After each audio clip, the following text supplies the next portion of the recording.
因為我覺得人好多時候面對好多負面情緒或者壓力嘅時候咧，你會閉住呼吸，唔記得咗呼吸。但係我呢個 show 我就好想提翻大家，你好簡單嘅深呼吸就已經可以放低到一啲負能量嘅嘢。呢個亦都係我近年嘅一啲生活模式咯，即係我都盡量去用深呼吸去調整自己嘅節奏咁樣咯。當天的遠土塵俗還未厭，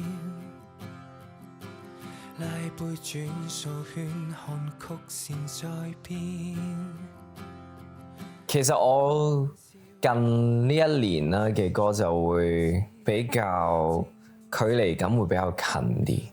可能有啲關於細個成長嘅原生家庭啊，又或者你細個對於世界嘅期盼啊，當你長大後睇翻呢個世界又未必係你所諗咁完美咯，跟住有好多出嚟社會工作成為咗內耗嘅人啦，跟住有好多感情嘅碎片啦，你就會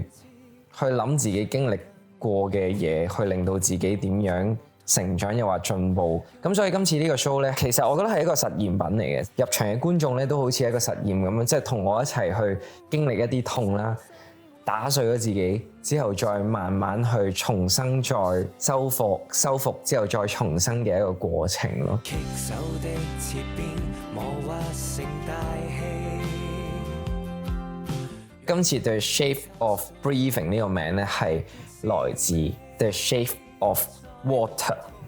跟住有套電影啦。因為我覺得人好多時候面對好多好簡單嘅負面情緒或者壓力嘅時候咧，你會閉住呼吸，唔記得咗呼吸。但係我呢個 show 我就好想提翻大家，你面對呢啲嘢嘅時候，其實你反而要深呼吸咯。你好簡單嘅深呼吸就已經可以放低到一啲負能量嘅嘢咯。呢個亦都係我近年嘅一啲生活模式咯，即係我都盡量去用深呼吸去調整自己嘅節奏。你只要將你個人嘅機能去調節翻去你最原始嘅步伐，簡單嘅呼吸，一吸一出，就已經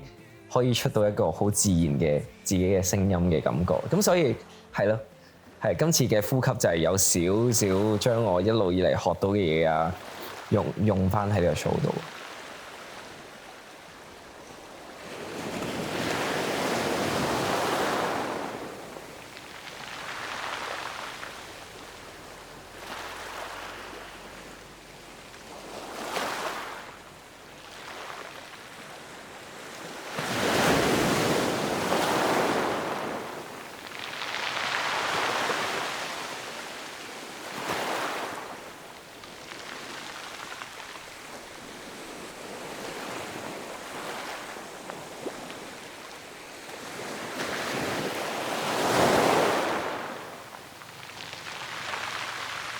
去到你大個咗，你係真係唔記得咗快樂係點？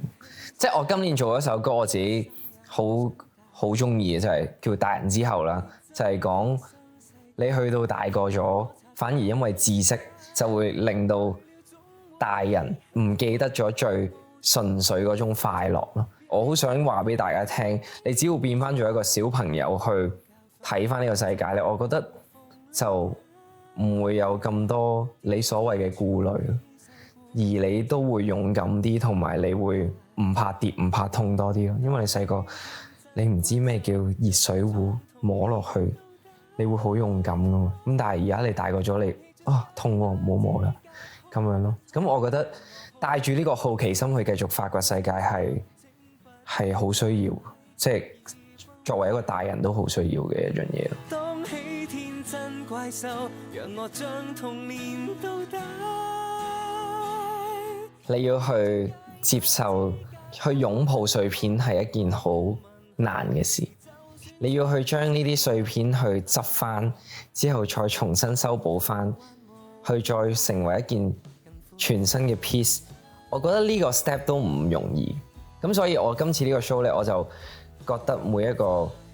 即係你打碎嘅自己都係好重要啦。咁所以大家一齊要陪我一齊經歷，將自己粉碎咗之後慢慢修復，再將佢黐翻。你聽完我呢個 show 之後，你就要繼續收拾心情，去努力你之後嘅生活咯。每一個階段嘅你其實都好重要，而唔使責備你每一個階段嘅自己。都參透負重，就去懷着笑容，若碰到風浪也英勇，這刻再生我才自動，流麗金色繼續學種，而遺憾於金錢尚告終。